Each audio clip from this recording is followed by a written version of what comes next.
CBDCs, the future of where banking could play into this, and whether or not this plays out in a positive way for Bitcoin, or does it completely, shift the dynamic of cryptocurrency as a whole? So a couple of questions.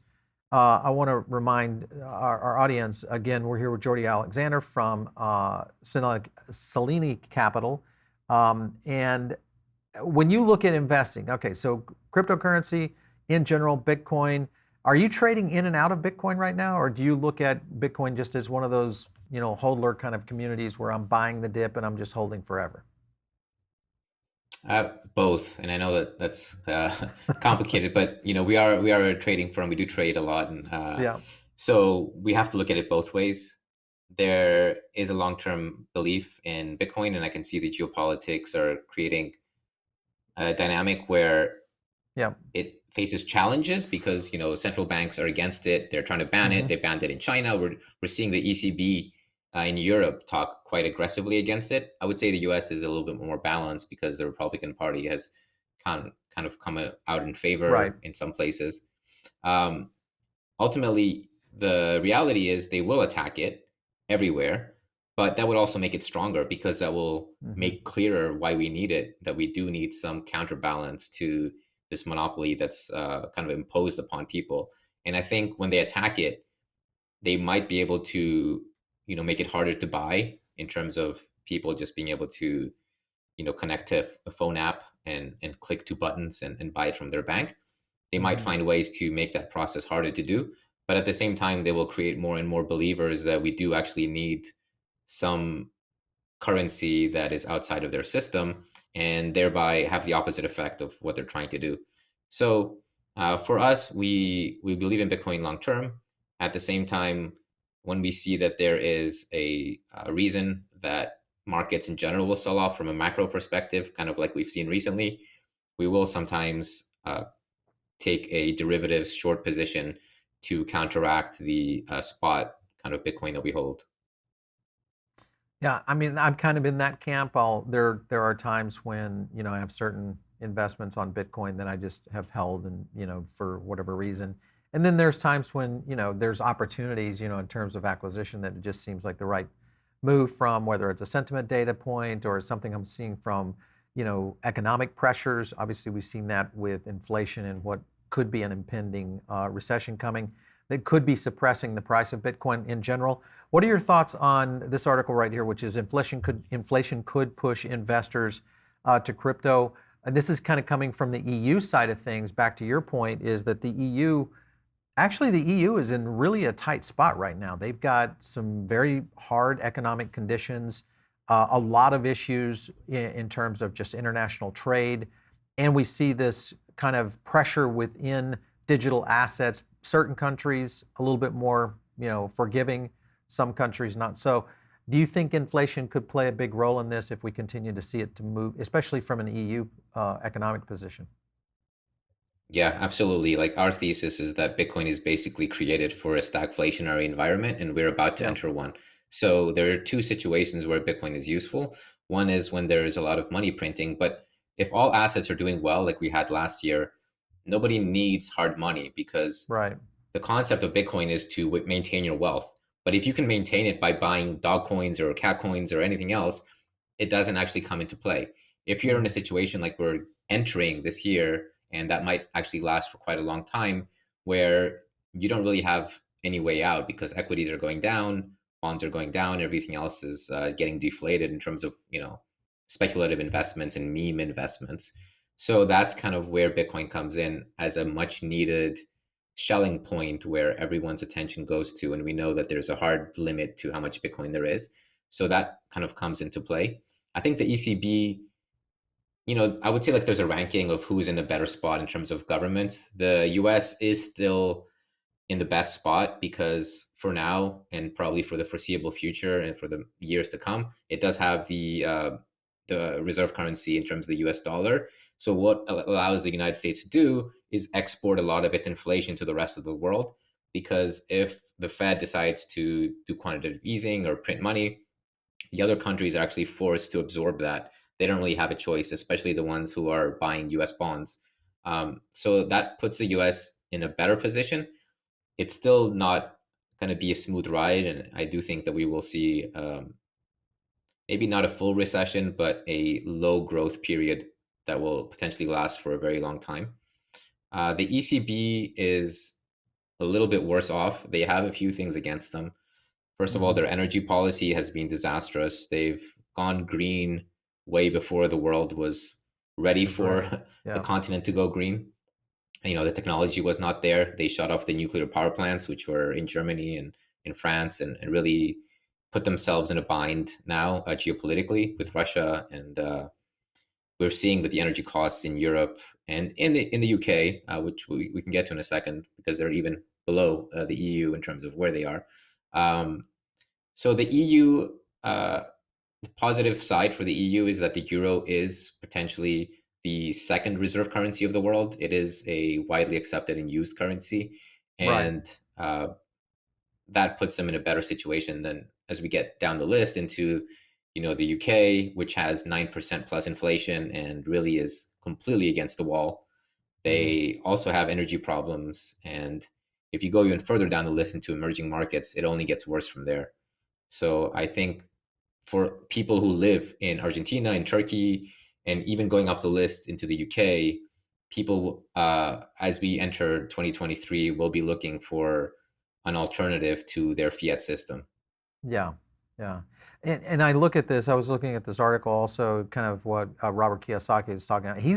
I don't know if he really truly believes a recession, or excuse me, a depression level event is going to happen in terms of additional, pressures globally from stocks and bonds, et cetera. You're mentioning that the recession could be a lighter recession, but in a more extended one. Um, with what I analyze and just look at the economic factors, whether you think inflation, the global conflict issue, the situation in China still addressing the globe in essence, what is somewhat of a struggle for maybe the world reserve with the digital yuan.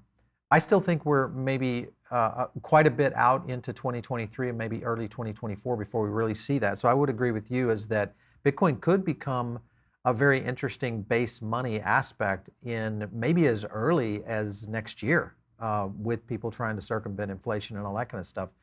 If you looked at the globe and said, okay, let's step back and see what countries would potentially benefit from this more so than others. Is there one area, I mean, Russia now trying to lighten up a little bit on, the use of cryptocurrencies as international trade monetary systems. You got, China airdropping yuan. You got a lot of things happening. Where do you think the power center is going to fall in, say, the next 2 years? Yeah, like you said, there's certain countries that are better placed to take advantage of an increase in digital currencies than others. Russia is definitely one that has opened arms now because they are in a situation where they're Right. potentially being pushed out of the mainstream financial system, Hmm. and they still want to be able to transact around the world. So they've started saying they're going to be accepting Bitcoin and other currencies. Um, I think China played its hand a little bit early by deciding to try to ban everything, and that was in anticipation of the digital yuan, like you mentioned. The ECB is doing something similar in anticipation of their central bank digital currency. They're trying to pave the way by clearing competition. But a lot of these countries might change their mind and realize that geopolitically it is better for them to be supportive instead of against. I think the United States will be the last one to fall because, like I said, Yeah. they are in the best spot. They do have the reserve currency. So even though right now the United States is more tolerant and we're seeing a lot of kind of libertarian understanding of digital currencies, eventually I can see things twisting around. Um, and there will always be some countries like the Middle East, for example, like now we're seeing in Dubai, that will attract business and attract the investment that can come by being some of the safe havens. So a global ban is unlikely when there will always be standouts out there. Right. All right, so I want to thank our sponsor today. That is Celsius, who has 1.7 million people who call Celsius their home for crypto. Join them to buy, swap, borrow, earn, send, and store crypto all in one app with zero fees, the best rates, and human customer service. Head over to Celsius.network to get started today. Do remember that Celsius is not available in all places, so make sure and check out your own jurisdiction and you guys can figure that out. One thing I do like about Celsius, probably one of the best features I like, is their loan program. And borrowing starting at 0.1% APR is, I think, the best in the industry. And if you are looking at trying to take loans on crypto to be able to leverage up, this is one of those strategies and one of the products out there that I use on a day in, day out base. Full disclosure, big user of Celsius, and I love it throughout. Also, remember, if you guys want to use our link below, it helps the channel out. So check out celsius.network. Well, I looked at a few stories, in preparation for today's, video. One of the things from a banking aspect that I was kind of looking at that was somewhat of a narrative here is one, you got Fidelity to offer Ethereum trading in custody. So we're seeing a little bit more in structured capital. You've got this, this news right here, global debit card report saying potentially down the road that we could see some pressures on credit card usage for buying crypto in the future. There's a lot happening, and then here's Tether's reported bank partner Capital Union shares its crypto strategy, which the fact that they have one starts to really lean into the point that we've talked about here on the show a lot, and that is how quickly do the banks come in? How quickly do you think we'll see real banking systems implementing some sort of structure here? Is it all based on I regulatory? think I think it's partly based on regulatorily, partly based on how much upside they see. Like, the Goldman Sachs of the world, once they really Right. feel that they're cut out of providing this service to their customers will be large enough that it's worth them kind of barreling it through. They will get Mm-hmm. on board. We're a capitalist society, right? So a lot of these countries are driven by the potential profit that they see there. At the same time, I do think that the DeFi ecosystem, once Bitcoin potentially gets established as a very popular base money, will start to evolve around creating services for that base money, like being able to buy a house using your Mm-hmm. Bitcoin as collateral for that house. Right.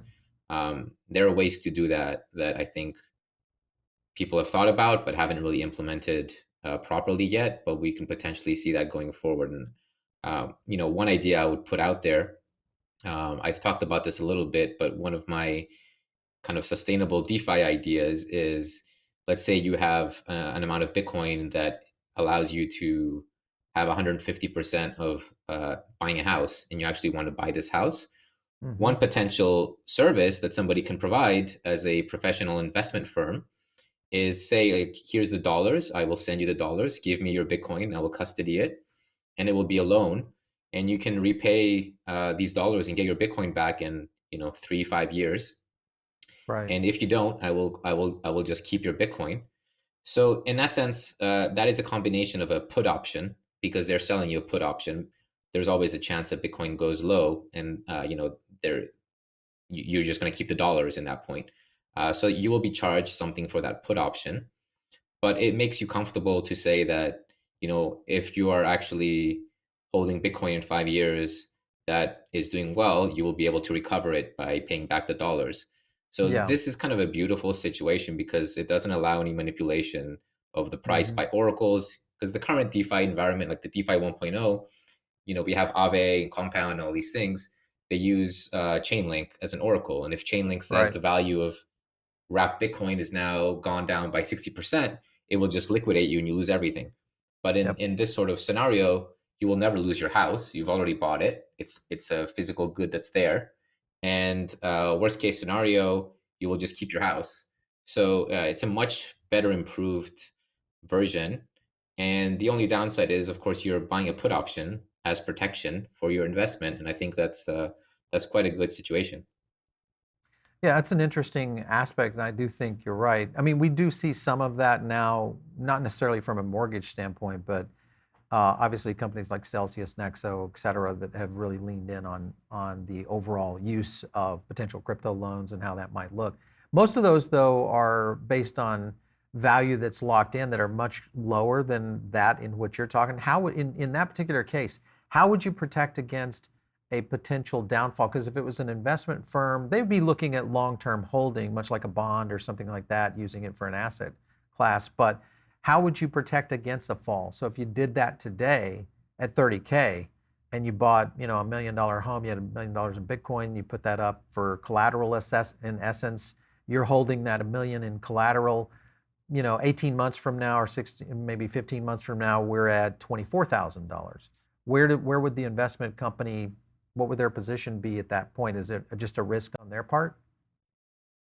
Yeah, so you wouldn't be able to do a one for one. Like if your Bitcoin is worth $1 million, then the house that you could buy is maybe $700,000. Okay, So so in essence, percentage of they would collateral. have to, yeah, like 70, 80% is okay. Okay.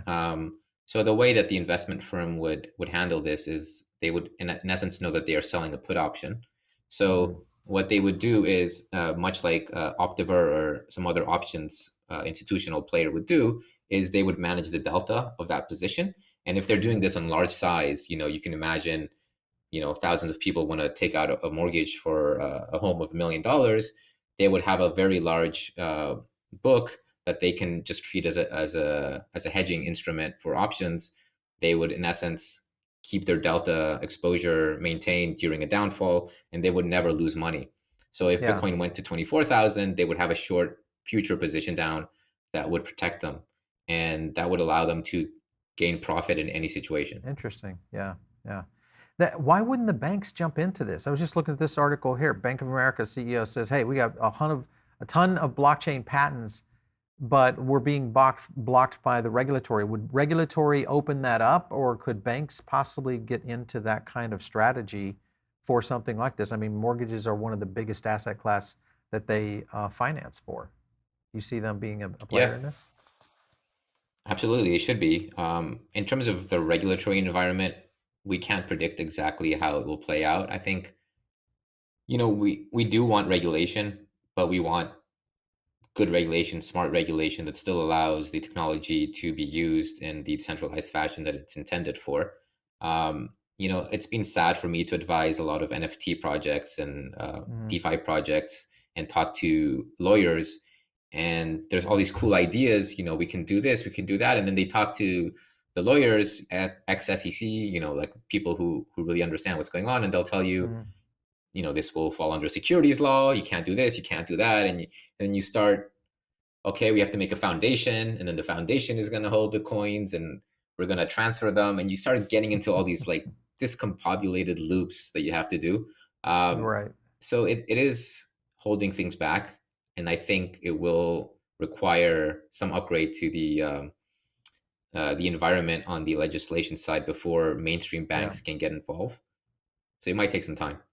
Yeah, that's going to be the one I think that really is the critical mass adoption layer. I mean, we're going to see it in, you know, if we get a spot ETF or we get some other activity, you know, from an inflation hedge or other asset classes, because we've already seen quite a bit of big money moving in, whales really coming into crypto, but still, it's a very small asset class, you know, around $1 trillion now, considerably smaller than gold, not necessarily. I mean, we got such a big runway ahead of us is going to be interesting to watch for sure in terms of growth.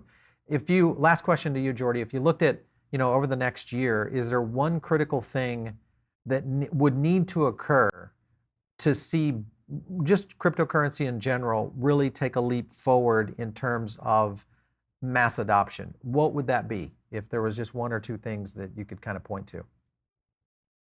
I think we will need to see a big player publicly say that, you know, we now, just like we saw in 2020 with Paul Tudor Jones, he kind of brought in the macro crowd. He was Yeah. making it acceptable for, you know, traditional investment firms to put some assets into Bitcoin and cryptocurrency. So I think we will need a similar level of an announcement publicly by, you know, some big institution that just says, you know, we are going to be behind this Hmm. and we see some potential here. They might say that, you know, look what mess the central banks have done, and Yeah. you know we're gonna back this for that reason. They could say that we really believe that blockchain can be used for, you know, this type of service. I mean, one surprising, very positive thing that we saw in the last few days. I don't know if you've seen this news story, but in Singapore, the is a very strict monetary authority, one of the strictest in the world, very much against money laundering. Hmm. Given all the exits that have happened in Singapore from Binance, Bybit, and some of the other kind of Yep. large funds that were there, they came out this week and said that they will actually use JP Morgan to create a project to look into the potential positive uses of blockchain and DeFi, which was a complete surprise and a total 180. And I think they're realizing that they want to stay competitive in the global scene in terms of Right. like innovation and technology. And so something like that, if that goes a little bit further and they end up saying, oh yeah, like actually like JP Morgan has said that there are these like very positive use cases, I think that would be very positive for the industry. Yeah, for sure. Well, it's to your point earlier is that if we do see kind of a 180 or some of the markets putting a little bit of pressure, and that's kind of the thing I still look to is that we could see an emerging market become a global power player because of what's happening in blockchain. And it could happen whether it's in South America, the Middle East, or possibly in the Pacific Rim, really become someone that could be sitting at the table right now with a lot of these big G countries that kind of guide the future of monetary systems globally. So it's going to be interesting to watch. A lot of good stuff, though, I think. Jordi, we definitely want to have you back on as things start to evolve, especially around the pressures of recession and as we see inflation numbers start to kind of come back. But we'll definitely keep you on speed dial. But thanks again for stopping in. We appreciate it. Thank you. Thanks, Paul. Excellent. All right. So you guys are tuned in over on the podcast side of things right now. The best thing to do is jump over here to the YouTube channel. It's where you're going to get all these types of interviews, a lot of our breakdowns, and of course, you can subscribe to the channel, like a few videos. It's going to give you a little bit of a feed. Make sure and hit the bell notification because that's going to let you know when we go live, things like that. If you want to reach me, it's out on Twitter at Paul Barron. We'll catch you next time right here on TechPath.